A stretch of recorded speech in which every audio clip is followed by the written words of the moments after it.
Welcome back to the After Credit Scene. I'm Rodney, and we're counting down the top 10 Easter eggs you might have missed in The Falcon and the Winter Soldier Episode 1. As always, don't forget to like and subscribe to our channel. Hit the notification bell so you'll know when we drop new content. Let's get to the list. In a blink and you'll miss it moment, the airplanes in the opening sequence have a Maxwell logo on the side of them. If you do a little bit of digging, that Maxwell logo is actually for Maxwell Air Force Base in Montgomery, Alabama. A little further digging on some military newsreels, and you'll find this line hidden in a press release about the Falcon and the Winter Soldier. As the next installment of the Marvel Cinematic Universe, The Falcon and the Winter Soldier has strong ties to the U.S. Air Force, as scenes for the show were filmed in coordination with both Maxwell Air Force Base, Alabama, and Dobbins Air Reserve Base, Georgia. Additionally, a newly introduced character to the franchise has ties to the Special Forces and Battlefield Airmen communities. I'm guessing this is our boy Torres, but it's anybody's guess. Could be somebody new, maybe we haven't seen them yet. My money's on Torres. Speaking of Torres, you'll know in the comics that he becomes the next Falcon after Sam takes up the Captain America mantle. You may not know that he does this via experimentation by a Dr. Malice. A deep Google dive will show you that Malice has connections to all sorts of characters across the MCU. Baron Zemo, Fantastic Four, symbiotes, and even some mutant connections.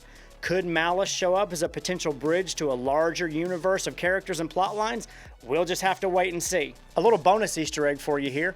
When Torres and Sam are talking in Tunisia, Torres mentions the Flag Smashers and says, "Believe me, there's a lot worse names than this." This might be a clever little Easter egg to the fact that in the comics, Flag Smasher is actually the name of a villain who works for an organization called Ultimatum.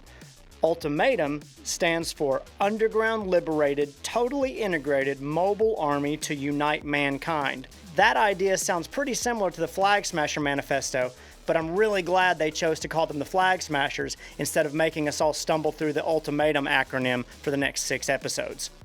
When Sam drives up to the dock in Louisiana, his nephews run out and greet him as Uncle Sam.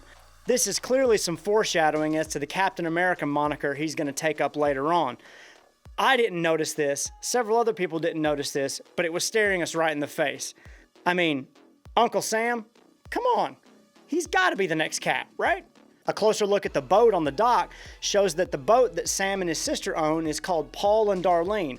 This is an homage to Sam and his sister's parents, Paul and Darlene Wilson, who both were married and lived in Harlem in the comics. Sam's dad, Paul Wilson, was a minister, and he died when Sam was a teenager. The end of this show has a ton of Easter eggs in the form of redacted credits. First off, you can see the conditions of Bucky's release from prison, which includes court-ordered therapy. Next, we get a date and a timestamp, which is a nod to Captain America's Civil War, which reads Mission Report, December 16, 1991. This is the day that the Winter Soldier, Bucky, kills Tony Stark's parents.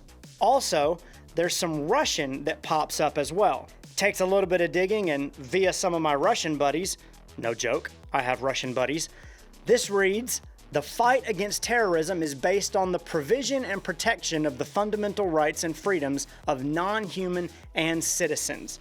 What does non-humans mean? Could that be a mutant reference? Could that be an alien reference? This is a really cool Easter egg, and I'm really excited to see if it pays off in the future. Also, jumping back to the beginning of the episode, check out Batroc. If you've read the comics or you know anything about Batroc, you'll know that his entire name is Batroc the Leaper. And check it out, the Leaper! In the comics, Batroc is a kickboxer who is known for his flexibility and his acrobatic feats. This is probably a good place to point out that in Captain America the Winter Soldier, Batroc is the first person that Captain America actually fights in the movie. Also, at the beginning of Falcon and the Winter Soldier, Batroc is the first person that Sam Wilson fights as well. This is probably a little more foreshadowing as to where Sam's going to end up when it comes to a certain shield. There's an interesting little tie-in here to Spider-Man Far From Home.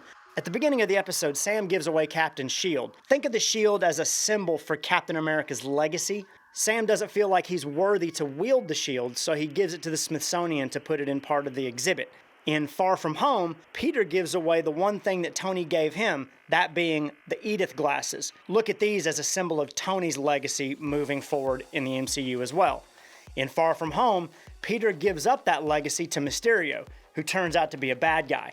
At the end of episode 1, we find out that the shield was given over to the new Captain America. Does that mean that the new Cap is bad? Or maybe the government's bad? Maybe both are bad. Tell us what you guys think in the comments.